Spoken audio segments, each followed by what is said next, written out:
President Marcos accepts resignation of Executive Secretary Lucas P. Bersamin and Budget Secretary Amena Pangandaman.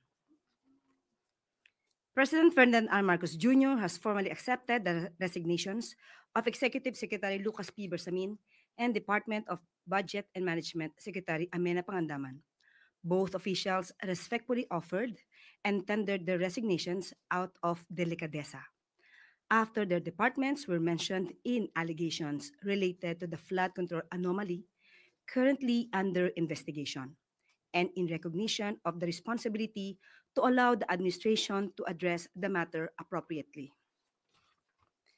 The President conveys his deep appreciation to Executive Secretary Bersamin for his steady leadership at the helm of the Office of the Executive Secretary. A former Chief Justice, E.S. Bersamin brought to Malacanang decades of legal wisdom, calm stewardship, and a deep respect for institution building. His contributions remain part of the foundation on which continuing reforms stand.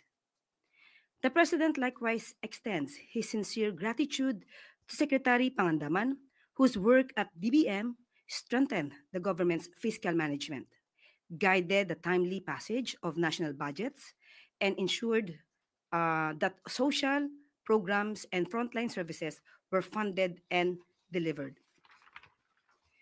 To ensure continuity and enforce the administration's governance agenda, President Marcos has appointed Department of Finance Secretary Ralph Recto as the new Executive Secretary. Secretary Recto's long record in economic policy making, fiscal legislation, and national planning positions positions him well to oversee the day-to-day operations of government and coordinate the implementation of high-impact programs. The President has also appointed Office of the Special Assistant to the President for Investment and Economic Affairs, Secretary Frederick Go, as the new Secretary of Finance. Secretary Go has played a central role in advancing investments, strengthening investor confidence, and aligning economic initiatives across agencies. He will now oversee the country's fiscal direction and the implementation of the administration's economic agenda. The Department of Budget and Management will now be led by Undersecretary Rolando U. Toledo, who has been designated as officer in charge. As head of the Budget Preparation and Execution Group, OIC Toledo brings extensive technical expertise in national budgeting, fiscal transparency, and budget execution. His designation ensures uninterrupted operations as the government prepares for the rollout of next year's budget, ongoing recovery efforts in disaster-affected regions, and the continued funding of social and economic programs. These leadership changes reinforce the President's commitment to strengthening institutions, improving coordination across government, and keeping the administration focused on delivering stability, opportunity, and security to Filipino families. The Office of the President assures the public that all agencies will continue to operate without interruption and with the same commitment to effective governance and public service. Yan po ang anunsyo sa araw na ito. First question mula kay Ace Romero, Philippine Star. Yusek, may we know who will replace Secretary Go? Sa ngayon po, ang position po ay vacant. Wala pa po.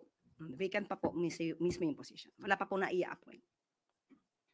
Next question mula kay Maricel Halili, TV5. Kung wala pong SAP, how will it affect the system or especially the sector of finance economy? Since si Secretary Go naman po ay ma-i-assign na secretary sa Department of Finance, hindi naman po magiging kawalan dahil nanggaling naman po siya sa nasabing ahensya at ito po ay mapagtutulong-tulungan. Ma'am, paglilinaw lamang po. Did the President ask ES and DBM Secretary to resign or did they voluntarily file their resignation? Voluntarily filed their resignations. Thank you, Yusek. Next question mula kay Ivan Mayrina, GMA News. Nabanggit niyo po the secretaries submitted their or tendered their resignations out of Delikadesa. delikadesa para po maimbestigahan ang dapat imbestigahan after they were mentioned dito po sa flood control anomaly. Alam ko po sinabi ng Pangulo he doesn't want to dignify the accusations made by former Congressman Zaldico, pero hindi ho may kakaila na seryosong aligasyon ito at may mga nagdududa kung hindi man naniniwala.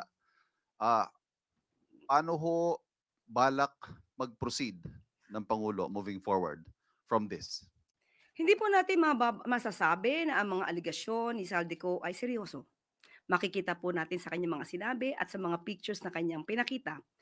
Pero kung ano man ang kanyang mga nasabi ay maaaring ito ang nagbigay ng dahilan para sa dalawang mga magigiting nating mga secretaries na sila mismo ang voluntaryong mag-resign sa kanilang posisyon para mabigyan daan ang malalimang pag-iimbestiga sa mga maanomalyang flood control projects. Ang sabi po ng Pangulo, walang exempted sa investigasyon. Does that statement also apply to him? Of course, wala naman talagang dapat na exempt. Pero ang Pangulo, alam niya po ang kanyang ginagawa, alam niya po kung bakit niya pinaimbestigahan at pinangunahan ang malalimang pag-iimbestiga na ito. So ibig sabihin po, kung siya mismo ang nag-utos na mag-imbestiga, alam po natin na malinis ang kanyang hangarin at gusto niya talagang masawata ang korupsyon. Sunod na tanong mula kay Tristan Nadalo, News Watch. Hi, Yusek. Good evening po. Yusek, sabi niyo po may nag-resign si Secretary Bersamin and Amena Pangandaman.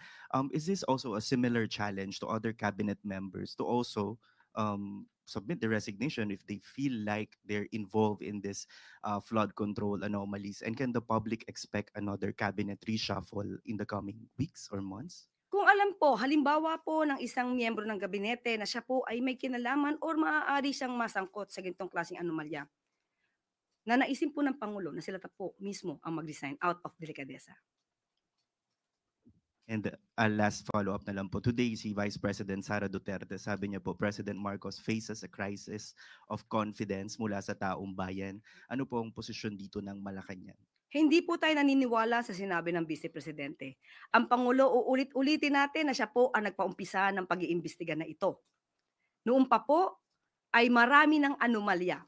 Since 2020, sinabi na po natin na marami na pong ghost projects pero wala pong ganitong klaseng pag-iimbestigang nangyari. Hindi inalintana ng Pangulo na kung sa panahon niya ito maimbestigahan, wala siyang magagawa kundi paimbestigahan to para sa taong bayan. So kung sino man yung nagsasabing walang trust and confidence, siguro siya po mismo ang maglahad kung mayroon siyang nakakaharap na anomalya patungkol sa mga korupsyon, sa ghost students, ghost food packs na kinapalooban or kinasangkutan ng DBM, or rather DepEd, sa kanyang pamumuno, dapat manguna po siya sa kanyang pagpapaliwanag kung siya po ay naniniwala sa transparency and accountability. So sinabi po natin, huwag magmalinis ang hindi malinis at huwag magpakabayani ang hindi bayani. Sunod na tanong mula kay Ivy Reyes, Bilyonaryo. Next question mula kay Katrina Domingo, ABS-CBN. Good afternoon, ma'am. Since we're on the topic of a cabinet reshuffle or changes in the cabinet, bakit po naalis sa pwesto ang BIR commissioner last week? Well, lahat ng po ng kabinete ay they are serving at the pleasure of the President. So, President's prerogative po ito. And why was the President not pleased with his performance as BIR chief? Was it related to the flood control projects or was it a entirely separate issue?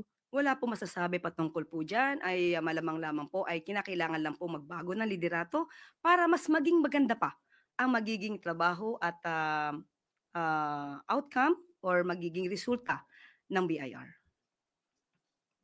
Sunod na tanong mula kay Christian Yusores, DZMM.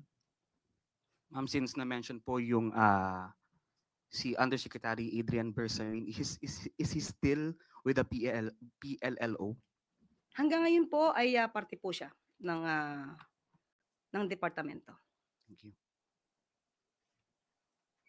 Katrina Domingo. Ma'am, just a follow-up question po. Yung pagre-resign po ng dalawang cabinet secretaries, in effect, makes them private individuals now who can no longer be compelled to, or who are no longer answerable to the public, just compared when they were still public officials. How do you clarify to the public that this is not a ploy to further protect them from answering questions from the public, given nga po na now, hindi na sila considered as public officials? Kahit po pribado, kahit po nagtatrabaho sa public office, kung sila po ay liable, sila po ay mapapanagot. Nandiyan naman po yung mga contractors natin, sila naman po ay mga pribadong tao, pero bakit po sila ay napapanagot sa ngayon? So hindi po ibig sabihin ng kanila pag-resign ay hindi sila makakasuhan kung sila po ay dapat na managot. Maraming salamat, MPC. Yusek Claire. Maraming salamat. Hanggang sa muli, magandang araw para sa bagong Pilipinas.